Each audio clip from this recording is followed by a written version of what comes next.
home is ideally a place of comfort, a place to recover, a place that is safe. That safety can be breached, though, by people or something else, and it can become a place of sheer terror. This story is about a house sitter who experienced exactly that. They discovered that no matter how protected you think you are, no matter how cozy you feel under a blanket on a comfy couch, or the sense of security you get when you lock your doors, nowhere is safe. 818 Stories.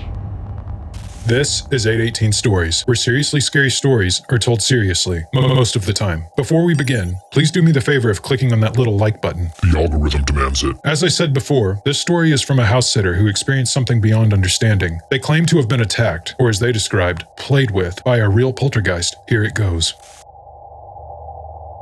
My friend's family was going out of town on vacation for a week, and offered me some money to watch their house. I was allowed everything in the kitchen, and to just make myself as cozy as possible while I was there. I was in the middle of reading a few books, and thought it would be easy money to just relax and read. They took their dogs with them too, so my responsibilities were simple. Get the mail, feed their 2 cats, and make sure no one robbed the place. Easy. My friend's dad was a little bit of a paranoid guy. He was proficient with firearms, and so was I. We would go shooting together. So he told me the key to his safe if I needed access to a weapon in case of a break-in. I had gotten my license to carry though, and kept a Gen 3 Glock 19 with me everywhere I went. So him giving me the code to the safe was really just a showing of trust, and not really something he believed I would need. At least, that's how I saw it. Firearms would do nothing against what I faced that week though. My first night there was peaceful. I fed the cats, put on Peter Jackson's King Kong on the TV, and kept the volume down as I read on their comfy couch in the living room. I felt like I was in heaven. I had previously worked a really hard job at a warehouse. It was seasonal work, but it was hard on the body. They let me go at the end of that season, and now I was getting paid pretty good money to just kick back and recover. The second night is where things started to get weird. I had just finished taking a shower when I heard a door slam shut downstairs. Naked, I grabbed my Glock and quickly made my way down the steps to investigate, and looked into the kitchen.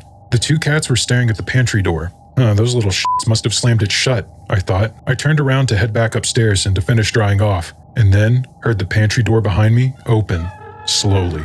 I stood still for a moment on the stairs and turned around to look. The pantry door was wide open, and the cats were looking at it intently. I was a little creeped out, but just put it out of my mind and continued on upstairs.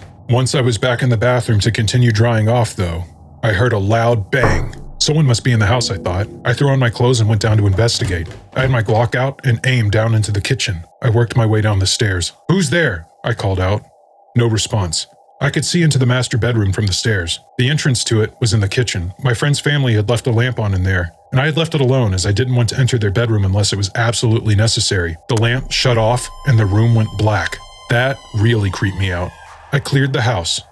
No one was in it. I decided there must be an explanation for everything that had just happened, and that I was just freaking myself out being alone. I went back upstairs, and I managed to sleep. The third day was normal, and I was settling into a routine of feeding the cats, bringing in the mail, using the home gym in the garage, and reading on the couch in the living room, with a comforting movie on. That third night, though, things went from 0 to 100 really fast. I was on the couch reading after dinner when one of the cats had jumped onto my stomach. I pet the little guy. He was cute, but he kept bumping his head into my hand while I was trying to read. He was purring loudly. I accepted defeat and dropped my book, and loved on him. It was a peaceful moment, but it didn't last long. A potted plant in the front of the house that sat on a small table fell to the ground and shattered. I quickly sat up and the cat jumped off of me. I investigated to see if maybe the other cat had knocked it over, but there was no sign of her. I turned around to get to the broom. I started to feel a little worried, not at how strange it was that the pot had randomly fell, but that I might upset the family as the mother really loved her little potted plants. She had them all over the place. Hell, she probably had this one too close to the table, and it finally fell off, I thought, as I swept up the mess. But then the other cat ran down the stairs chasing something I couldn't see. It was frantically trying to catch it. I followed the cat's eyes, seeing what it was looking at. She stopped just below a giant family portrait that hung in the dining room in the front of the house. She stared at it intensely. The portrait fell from the wall and hit the ground hard. The glass in the frame shattered, and the frame itself came apart. The cat jumped back and the other ran over quickly. They both started to hiss at something in the corner.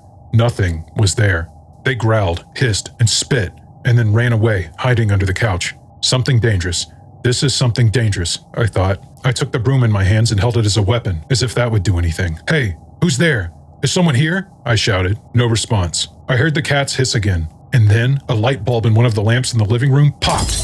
At this point, I knew that this was something unnatural. I had never been superstitious. To be honest, I never really even thought about it, but I sure was thinking about it now. I didn't know what to do. My heart started pounding, and my breathing quickened. Before I could formulate a plan, the pantry door swung open and slammed shut. I jumped. I felt as if I had jumped out of my own skin when I did. Not knowing what else to do, I tried to reason with this thing. Hey, I mean no harm. I'm here to keep this place safe. I mean no harm. I'm friendly. I'm a friend of the family. The house was quiet. The air was still. But then the TV shut off. Okay, I'm going to get the cats and get the hell out of here, I thought. The problem was they were under the couch and scared. I'm not the strongest guy in the world, but I figured I would lift the couch and throw it upside down to get them quickly and leave. Maybe it wasn't the best plan, but I was terrified. I flipped the couch and grabbed one of the cats. The other one ran out from under the couch and ran up the stairs. The cat shifted its center of mass and was heavy as I tried to pick it up from the carpet. Come on, let's go.